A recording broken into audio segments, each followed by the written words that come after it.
இல்லாதவன் சொல்லும் உண்மையை விட இருப்பவன் சொல்லும் பொய்க்குதான் சமுதாயத்தில் அதிக மதிப்பு.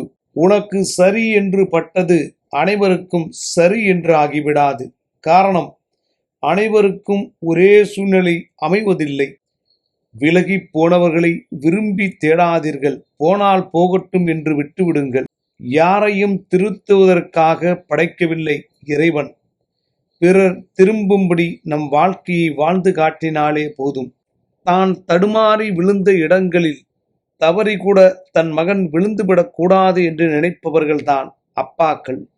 மாற்றம் முதலில் கடினமாக இருக்கும், நடுவில் கொஞ்சம் குழப்பமாக இருக்கும், இறுதியில் மிக அழகாக இருக்கும்.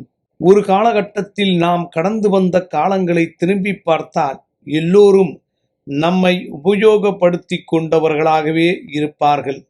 யாரும் நமக்கு உதவுவவர்களாக இருக்க வாய்ப்பில்லை.